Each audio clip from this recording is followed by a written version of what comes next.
Hello good morning. आज के हमार रेसिपि हलो बाटा माछ।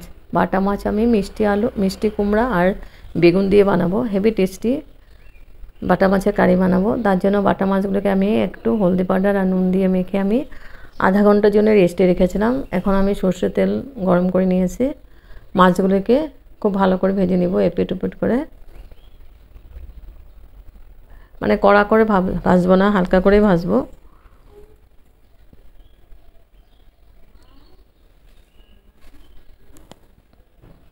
और ये माছের রেসিপিটি দিয়ে গরম গরম ভাতের সঙ্গে খুব ভালো লাগে খেতে আর একদম ফটাফট হয়ে যায় রান্নাটা।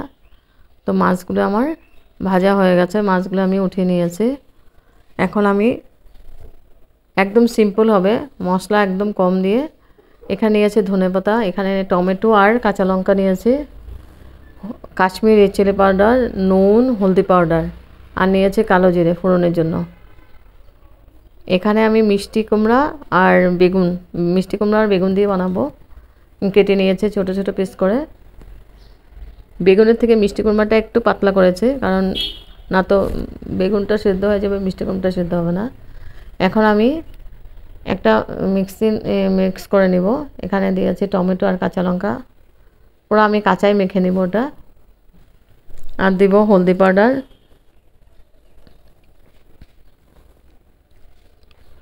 পরিমাণ মতো নুন আর দেব কাশ্মীরি রেড চিলি পাউডার। একদম মশলা কম আর খেতে অসাধারণ টেস্টি হয়। এখানে দেব কাশ্মীরি রেড চিলি পাউডার কালারের জন্য। আর লঙ্কা দিয়েছি 4টে মতো লঙ্কা। এখন আমি একটু সরষের তেল দিয়ে মেখে নিব ভালো করে।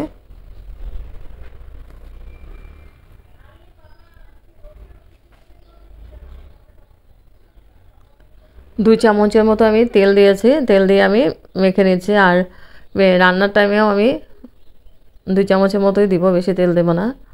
এখন আমি খুব ভালো করে মেখে এটা মূল রান্নাতে যাব।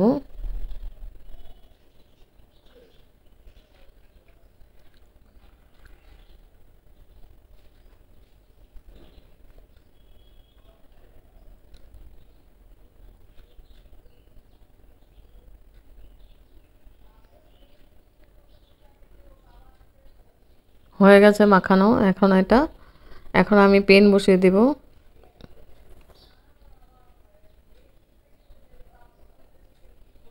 পেন বসিয়ে দিয়েছি, পেনের মধ্যে দিয়েছি সরষের তেল আর ফোড়ন দিব আমি কালো জিরে।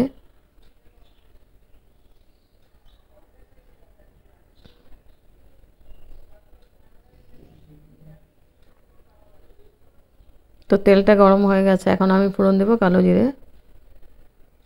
একদম ইজি প্রসেস।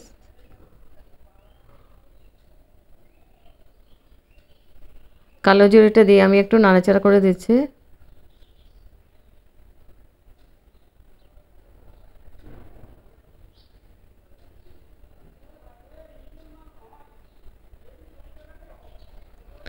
এখন আমি মাখানো মিষ্টি কুমড়া আর বেগুনটা দিয়ে দেব।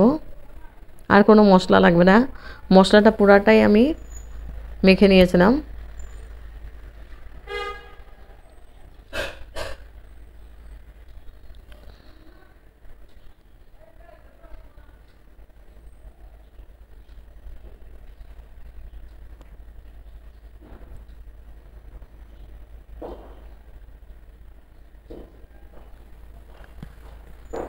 মিষ্টি কুমড়া বেগুনটা দিয়ে আমি একটু নাড়াচাড়া করে দেব, তারপর ঢেকে দেব 5 মিনিটের জন্য।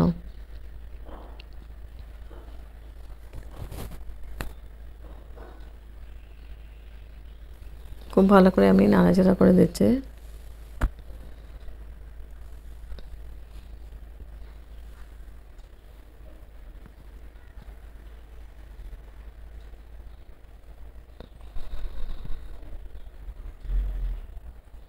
আমি 5 মিনিট ঢেকে দিয়েছিলাম, 5 মিনিট পরে এসে আমি একটু নাড়াচাড়া করে দেব।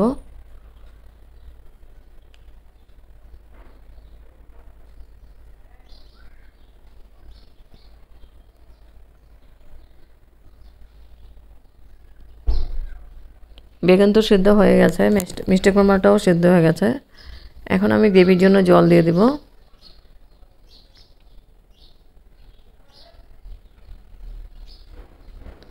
সিদ্ধ হয়ে গেছে। 80%-এর মতো পুরো সিদ্ধ হয়ে গেছে। এখন আমি গ্রেভির জন্য জল দিয়ে দিচ্ছি। জলটা দিয়ে আমি 4 মিনিটের মতো রাখবো। জলটা দিয়ে আমি এই বাটি ধোয়া জলটা দিয়ে দিয়েছি, যেখানে বেগুন আর মিষ্টি কুমড়াটা মেখেছিলাম ওটার মধ্যে আমি জলটা দিয়ে দিলাম। সামান্য পরিমাণে জল দিয়েছি। এটা গ্রেভিটা একদম মাখা মাখা হবে, ঝোল বানাবো না। আর গরম ভাতের সঙ্গে মেখে খেতে খুব ভালো লাগে। এখন মাছের গ্রেভিটা হয়ে গেছে, এখন আমি মাছগুলো দিয়ে দেবো।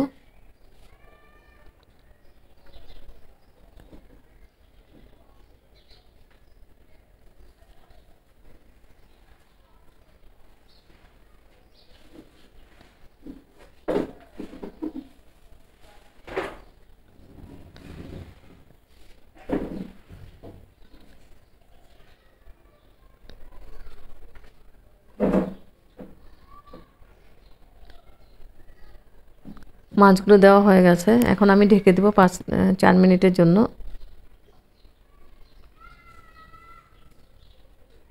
তাহলে ঢেকে দিলে মাছের ভিতরে মশলা ঢুকবে, ভালো লাগবে খেতে।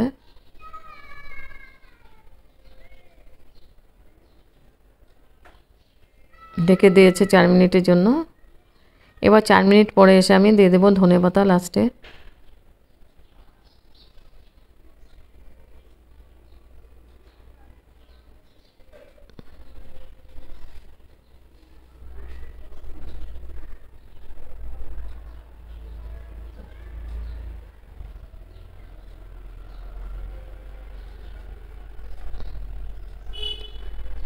ধনেপাতাটা দিয়ে আমি এখন ঢেকে দেবো আবার 3 মিনিটের জন্য, আর গ্যাস অফ করে দেব। গ্যাস অফ করে স্ট্যান্ডিং টাইম 5 মিনিটের জন্য আমি ঢেকে রাখবো। তারপর গরম গরম সার্ভ করবো গরম ভাতের সঙ্গে বাটা মাছের কারি, মিষ্টি কুমড়া আর বেগুন দিয়ে। হেভি টেস্টি একটা, একদম ইজি প্রসেসে বানিয়েছে, খেতে অসাধারণ টেস্টি হয়।